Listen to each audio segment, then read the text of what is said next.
Mesdames, Messieurs, bonjour et merci de votre fidélité. Bienvenue, 13h, c'est la deuxième édition de la journée à la une de l'actualité de ce matin. La communauté chrétienne qui célèbre le vendredi saint aujourd'hui, un jour qui marque la fin de la plus grande semaine de l'Église, la semaine sainte où le regard du fidèle est tourné vers le mystère de la croix, symbole de la méditation, de la passion et de la mort de Jésus-Christ.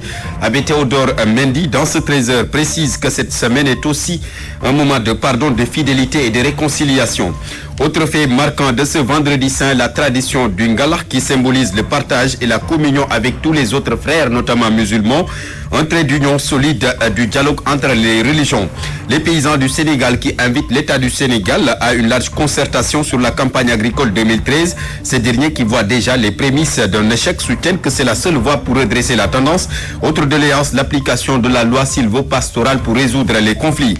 D'émettre une localité située dans l'île Amorphile qui souffre de son enclavement, d'un manque de structures sanitaires et routières. Les populations inquiètes du sort de la localité interpellent les pouvoirs publics dans ce journal. L'actualité internationale sera au rendez-vous. Le sport, ce sera avec Cheikh Tidiane Gomis. Dans la seconde partie, Awa Diop Ndiaye et son invité nous parlent des bienfaits de l'allaitement exclusif. À sa suite, une autre dame, Ndeye Fatou Ndiaye Ba, pour une lecture de la presse du jour. Tout de suite, les détails.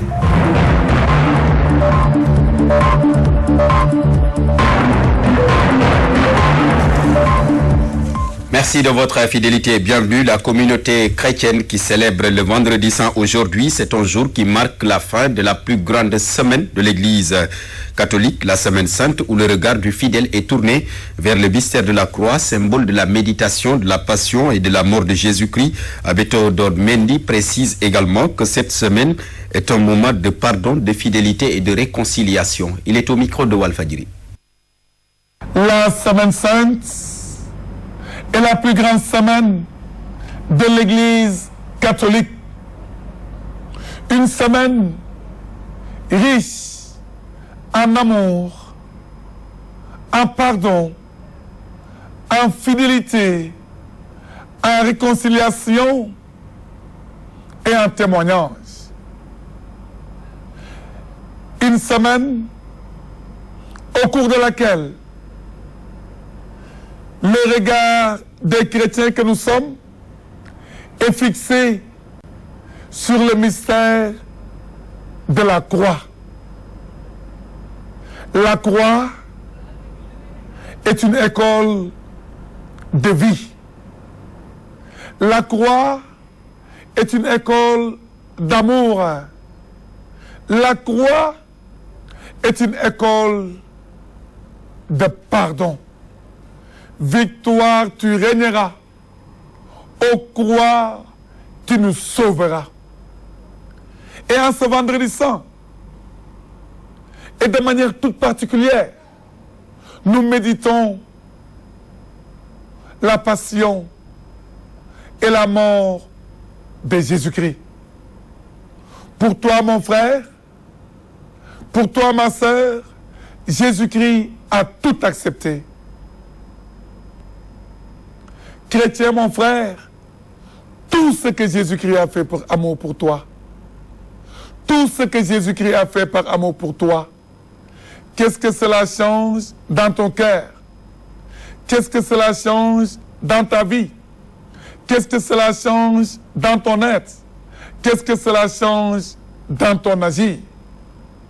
Chrétien, avons-nous encore le droit aujourd'hui, après tout ce que Jésus-Christ a fait pour nous, de continuer à vivre en indifférent de la passion du Christ? Qu'il nous donne, le Fils de Dieu, à chacun et à tous, de mériter un tant soit peu sa passion. Voilà, c'était donc les précisions de l'abbé Théodore Mendy sur le sens du vendredi saint, le vendredi saint donc qui marque également la mort de Jésus-Christ sur la croix.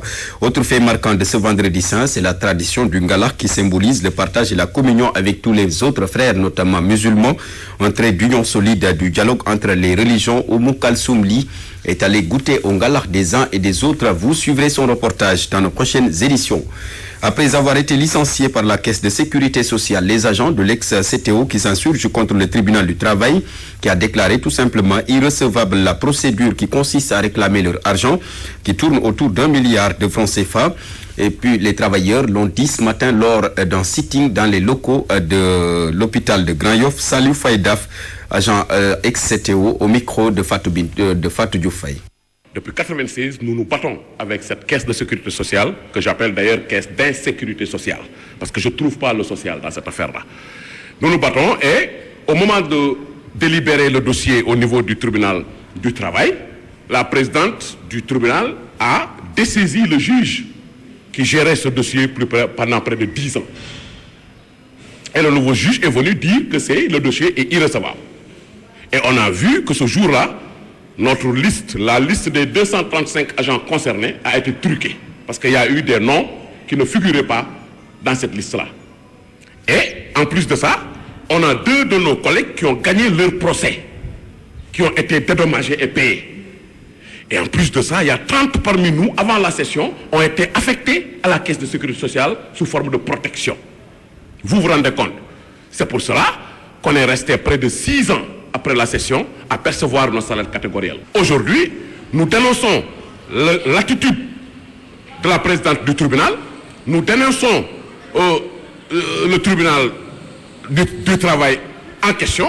On va se battre, il y aura des plans d'action et les travailleurs, 235 que nous sommes, nous allons nous battre avec la Caisse de sécurité sociale. Du côté de Mbodiène également, les travailleurs de l'hôtel Laguna Beach ont tenu un sitting ce matin devant les locaux même de l'hôtel pour réclamer, entre autres, 3 mois de salaire. Nous y reviendrons dans nos prochaines éditions avec Tchernodaf. Demet, c'est dans l'île à Morphil. Cette localité est coupée du reste du monde à chaque hivernage. Un enclavement qui vient s'ajouter aux difficultés liées à la santé et à un manque d'infrastructures routières. Les populations interpellent justement les autorités sur le sort de la zone. Les explications d'Aboukan. Demet est une commune située en plein cœur de l'île à Morphil. Ici, la santé qui n'est que luxe, son poste de santé est dépourvu d'équipements et de médicaments et manque de personnel qualifié. Nous avons un problème de logement. En plus de cela, s'ajoute l'enclavement surtout. On est dans une zone qui est très enclavée. On a des problèmes pour évacuer nos patientes. Mais je pense qu'avec les 2 ambulances, ça ira, Inch'Allah. À part ça, c'est le logement. Ce sont les logements qui nous portent préjudice. À cela s'ajoute le manque de matériel. L'électricité aussi est un problème. Pour accoucher, les femmes enceintes sont obligées de parcourir des kilomètres sur une piste latérique et caoteuse pour pouvoir se retrouver sur la nationale 2. Et des fois, le pire arrive, déplorent les populations. On a un problème d'électricité. Parfois, quand il y a un accouchement la nuit, vraiment, si surtout c'est un bébé qui doit être réanimé, qui a vraiment des problèmes. lu ne gis nañ ko fii gis nañu ñu ñuy jëlee demet man assisté naa malade boo xamante ne dañ ko jëlee demet jëmale ko njum waaye bii ñu egsee moom malade bi yàlla rek tax may wax kooku morgue lañ ko jëmee mais man mi ñëwoon ci sama bopp coono ga ma àndaloon rek man ci sama bopp perfusé nañ ma fii. Dans cette commune-ci, pour y accéder, il faut emprunter plusieurs embarcations de fortune, d'une bravoure sans égale. Les populations tentent bien que mal de relever les nombreux défis. Depuis des décennies, depuis toujours, c'est une bande de terre, donc un territoire qui est laissé presque en rade pour toutes les options de développement de ce pays. Et présentement, nous avons vu aussi le nouveau régime, où le magistère du président Macky Sall et où le pont de Ndioum. Cette île à Morphil est très riche de ses potentialités humaines, surtout de ses ressources humaines de qualité. Malheureusement, là où on attendait ces ressources humaines depuis des années, depuis des décennies, ça restait.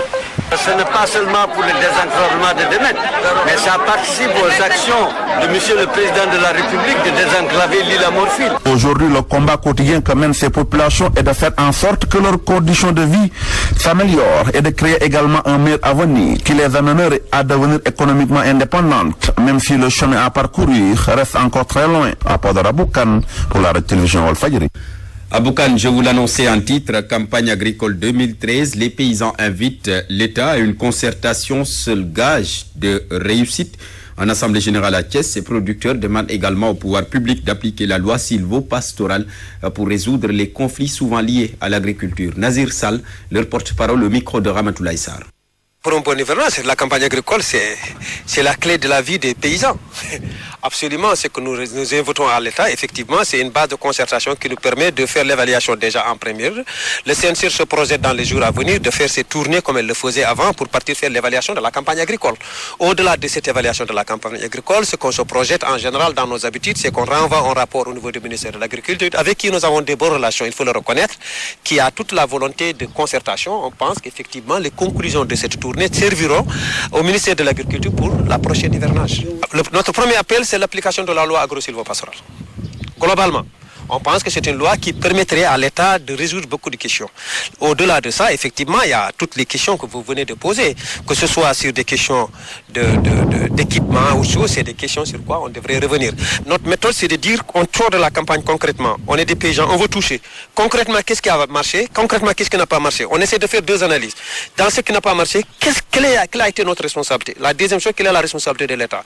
Je penserais nous pouvoir se prononcer sur cette question plus amplement en fin avril normalement. Les paysans du Sénégal donc qui interpellent l'État du Sénégal sur l'application de la loi sylvo-pastorale. Lycée de Médina Wandifa, un mystérieux incendie ravage 12 salles de classe. Sur place, les commentaires vont bon train, nous dit Lamine Bayo.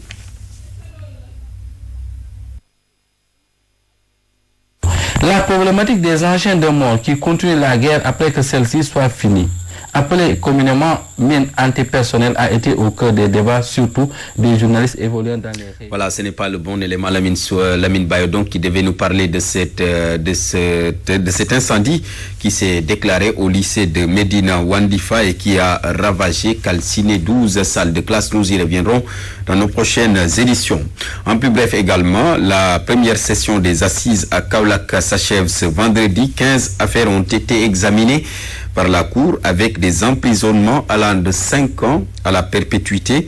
Le procureur Souaïbou Si, qui a fait le bilan, donc, se dit en tout cas rassuré du déroulement des procès. Nous y reviendrons avec Mamadou Matarsar. La page internationale à présent avec ces 7 morts au Kenya, ces 7 morts donc au Kenya, c'est avec Euronews.